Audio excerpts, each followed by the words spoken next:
A warm welcome to the program today. I'm Amarachi Ubani. This week, Ukrainian President Volodymyr Zelensky makes a rare visit to the front line of Kharkiv region, one of the worst hit areas in the Russian invasion of Ukraine, plus other developments from the invasion. Our feature this week is with the Chief Executive of the British Council, Scott MacDonald, during his first visit to Nigeria. We learn a lot about the relevance of the British Council in a changing world, especially in Nigeria, where it's been present since 1943. That's Diplomatic Channel in a wrap. Let's check in another discussions in diplomatic circles, and we'll be right back.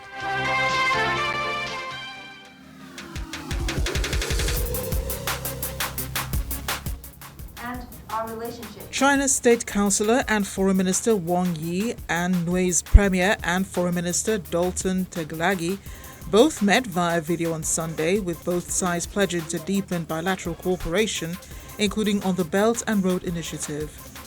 Wang is in Fiji for a visit and to chair the second China-Pacific Island countries foreign ministers meeting, scheduled for Monday, which is part of the agenda for his current tour of Pacific Island countries.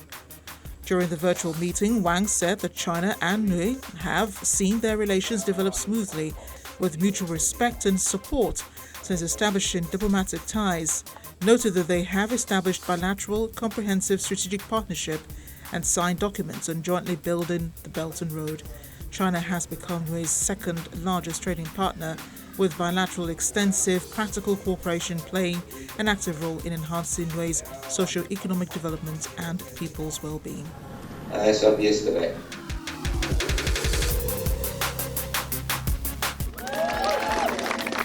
Meanwhile, newly elected Australian Prime Minister Anthony Albanese has reiterated his party's election proposal to increase security and aid support in the Pacific region. We are friends with our Pacific Island neighbours. We know that they're sovereign nations and have a right to determine their own future. We want to be partners with them, though. All of our engagement in the Pacific will be no strings attached. It'll be one that respects the sovereignty of those nations, but one that also understands the role that we have historically played since the Second World War. It's unfortunate that in recent times there's been not a step up so much as a stuff up in terms of the relations with our Pacific Island neighbours. My government intends to engage in a cooperative and respectful way. The comments came just hours after the Samoan government announced it had signed a bilateral agreement with China. The government's plan includes an increase of $525 million Australian dollars in foreign aid, the development of an Australian Pacific Defence School, and an increase in funding for the Pacific Maritime Security Program, which involves providing support for aerial surveillance activities.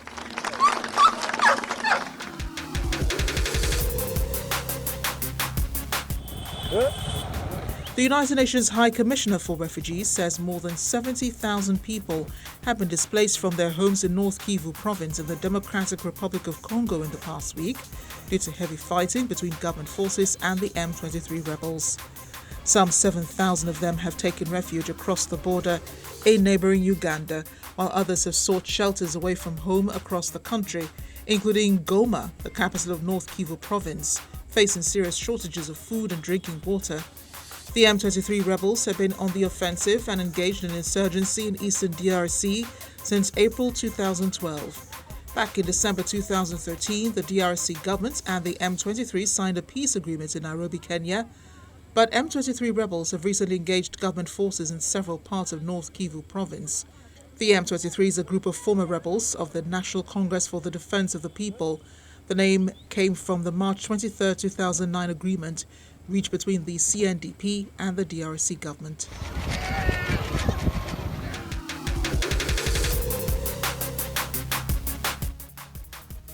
Finally, North Korea's leader Kim Jong-un has met with top officials of his government as they assess the situation over the country's first acknowledged COVID-19 outbreak was improving. In footage aired by state TV, Leader Kim can be seen without a face mask while smoking and talking to officials. The country's state media said the meeting made a positive evaluation of the pandemic situation being controlled and improved across the country, and discussed the issues of continuously stabilizing and improving the overall anti-epidemic situation. North Korea reported no new deaths among fever patients for a second consecutive day and said 89,500 more people showed fever symptoms on Sunday. That is down from nearly 400,000 about 11 days ago.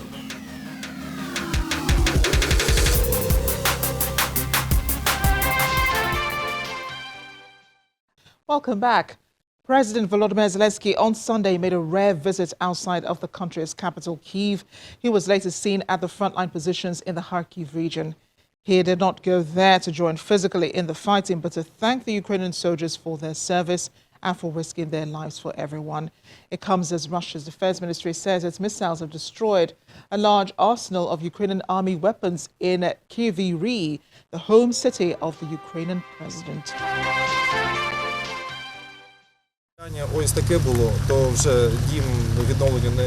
This would be President Volodymyr Zelensky's first official trip outside of the Kyiv region since the Russian invasion on February 24th, and he chose to get to the front lines in Kharkiv to encourage the soldiers resisting Russia's attacks. In a video posted online, he was seen visiting damaged buildings and stopping at a roadside where a number of burned-out vehicles remained. While visiting the Ukrainian fighters, he handed out awards and gifts to army personnel, telling them, "You risk your lives for us all and for our country."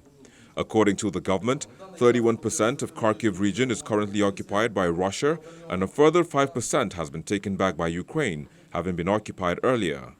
There are reports that several explosions were heard in Kharkiv hours after President Zelensky's visit. Kharkiv has been subjected to Russian shelling in recent days after several weeks of relative quiet. On Saturday, during one of his video statements posted online, President Zelensky said the situation in the east of the country is indescribably difficult as Russia intensifies its offensive.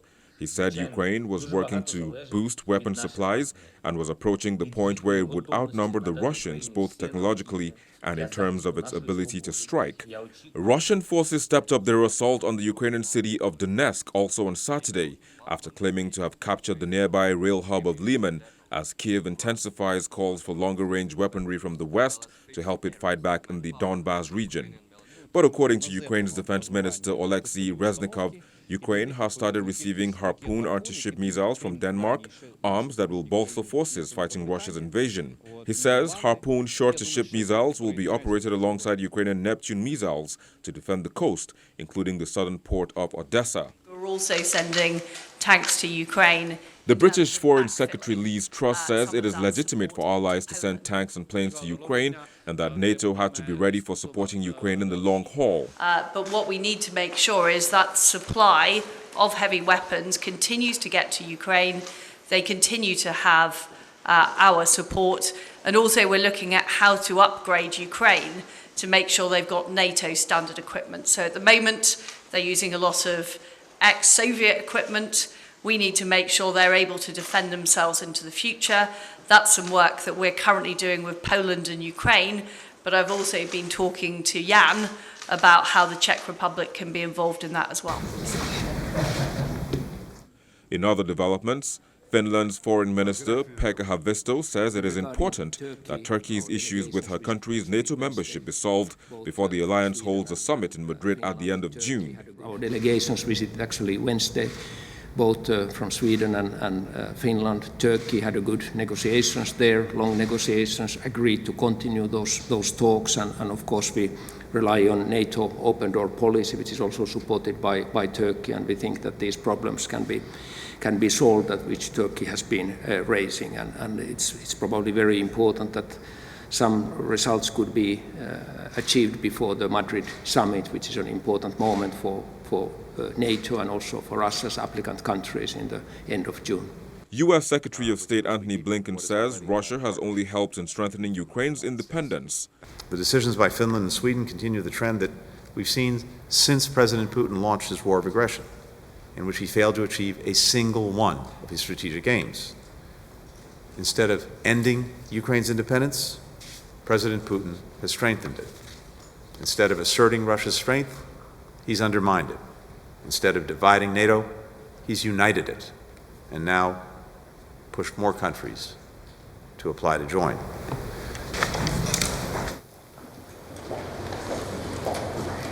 Turkey, on the other hand, expects Sweden and Finland to take concrete action and halt what it says is their support for terrorist groups in order for Ankara to lift its objections to them joining NATO. Bu ülkelerin somut adım atması gerekiyor. All 30 NATO states must give their approval before a new member can be admitted and thus benefit from the pact's collective security guarantee. Meanwhile, Russia says it blames Ukraine for the fact that peace talks between the two countries are frozen, saying it is unclear what Kiev wants. Ukrainian President Volodymyr Zelensky says he has tried repeatedly to organize a meeting with Russian President Vladimir Putin to end the war, but that Russia did not appear to be ready yet for serious peace talks.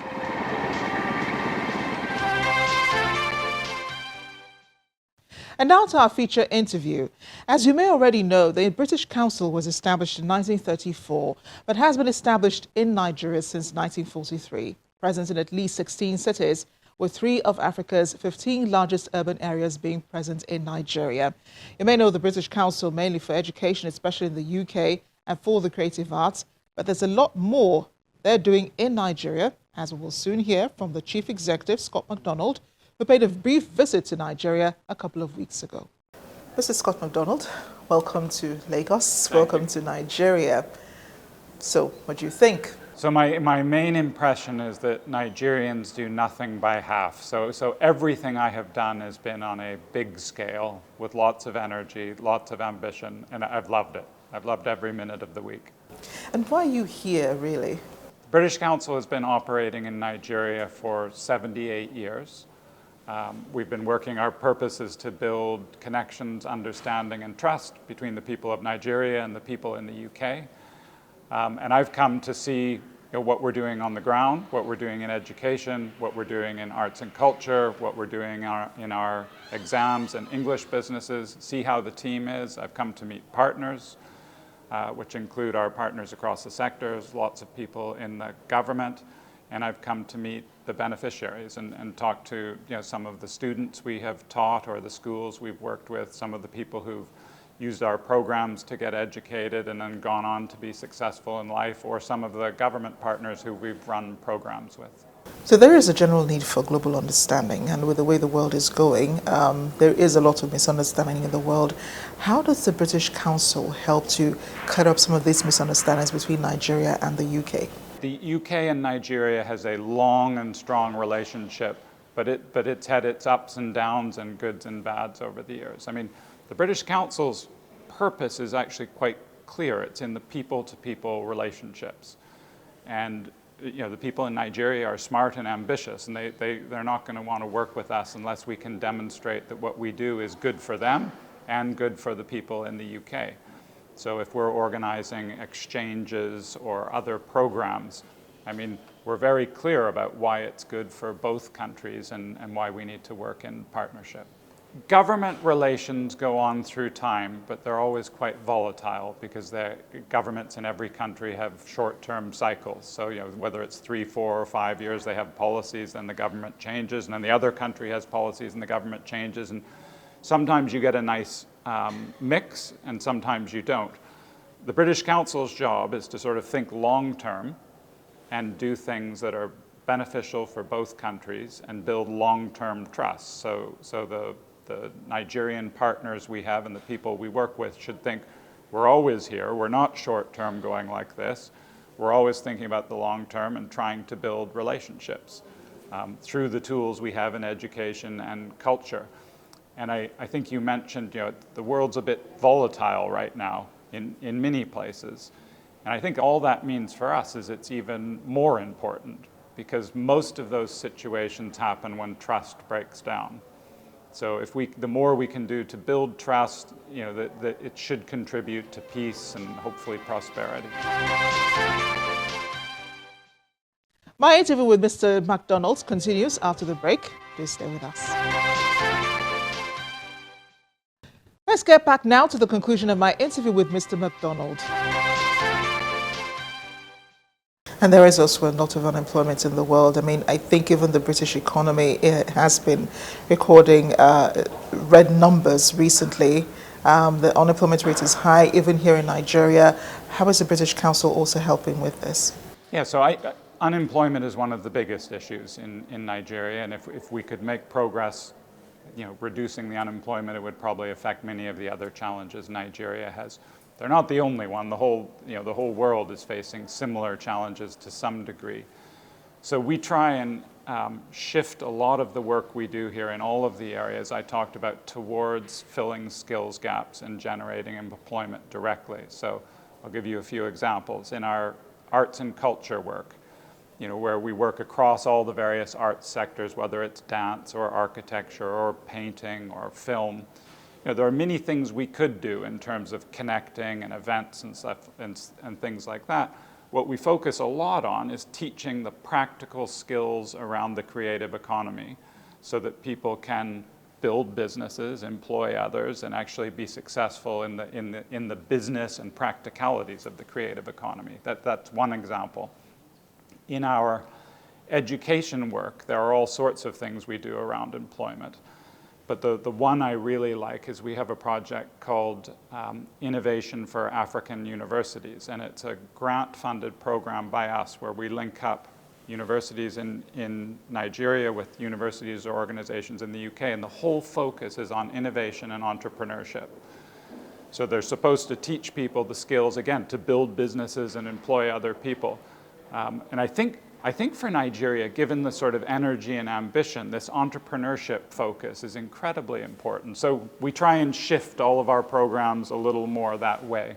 Well, going back to COVID-19, yes, so many organizations were impacted by it around the world.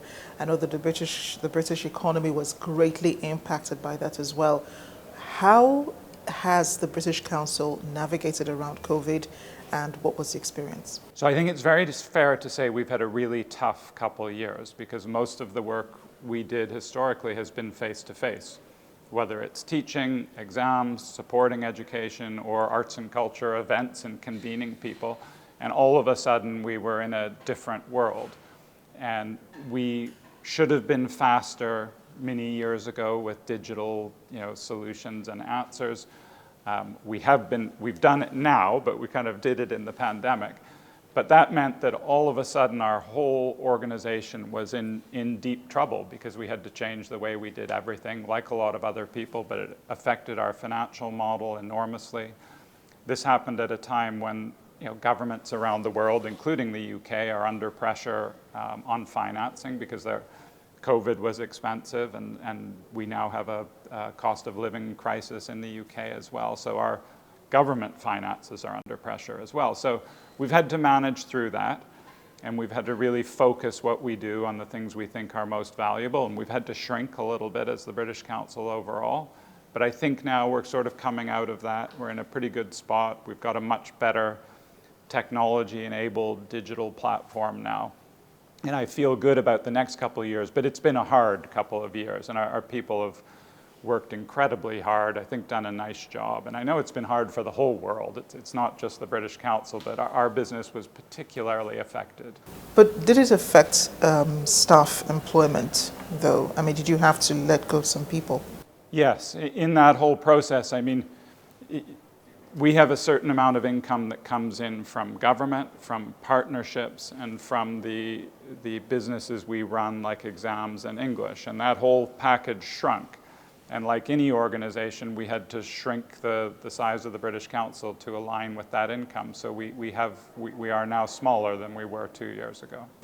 So for many Nigerians, education is important, and they have to write the IELTS examinations to be able to get into British schools. Many are wondering why they still have to take the exams when English is a lingua franca in Nigeria. So it's a good question.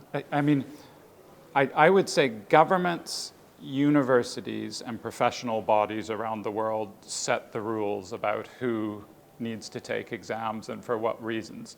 The British Council doesn't actually do that. What we do is if people are required to take exams, we try and deliver the highest quality exams we can that are recognized, that are run well, that are free from corruption, and that you can trust. And so we do that across the board. We do school exams, we do professional exams, and we do English assessment exams like IELTS.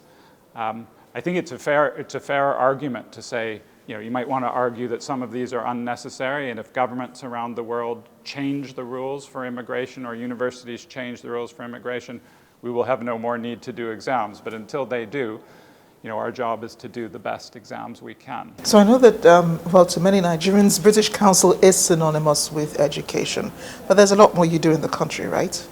So we really do 4 or 5 things. We do education, which, as you say, and we work through the whole area of education. We do lots of work around arts and culture, where we do exchange. And yesterday I was at an event with about 50 of the arts and culture people in Lagos, and they were from every area: theater producers, people who ran hubs, and people in architecture, and people who were painters.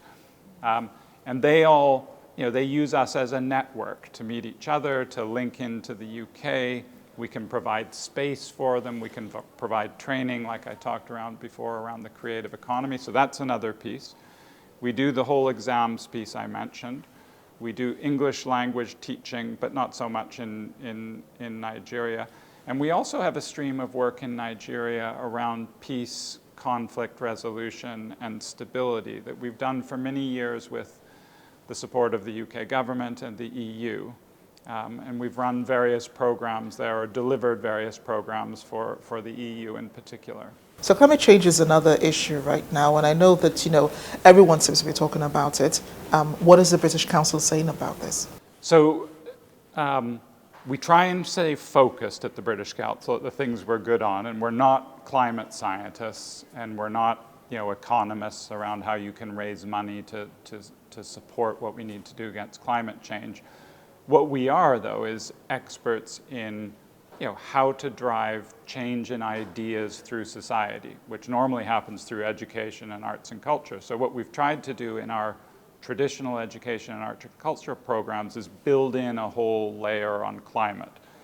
So, and I think we're already seeing this in the arts world. Many of the books and movies and things that come out now have an element of culture. And so that's our role, is to facilitate that. And the same in education. We need to teach all about climate change at an earlier level, and it needs to be embedded. That's our role. And then we also have a traditional program within the British Council, because we're a global organization and we fly around the world and we have operations. We're trying to do all the things you need to do to try and keep our own emissions down, which we don't actually have that many. Our main one is in flying around the world, and I think, like every other organization, we've really stopped doing that as much. The British Council has worked in the justice, conflict and stability space in Nigeria for about 20 years. I know that's not your main or your core area of expertise, but where does the British Council stand in continuing this role in the sector? So this is not the core of what we do. So the core of what we do is education, arts and culture, and English and exams. And the work you're describing is, as I said before, it's work we've done here over a long period with our partners in the EU and UK. And we want to continue doing that work where it's valuable and where it's useful, and particularly where it overlaps in our focus on youth and overlaps with our education and cultural work. Some of it over time we'll have to stop doing because we can't do everything, and I think we really do need to focus on what we're good at. But we always need to consider what people actually want us to do as well, and kind of evolve through time to the right things. Finally, you have been in Nigeria for just a few days. Your takeaways?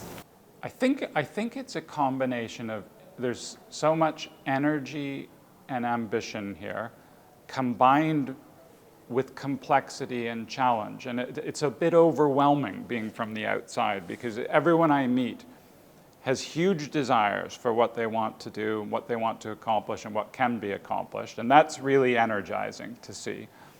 At the same time, you see the incredible complexity of the diversity across the country, and the complexity of the government, and how hard it must be to run this country.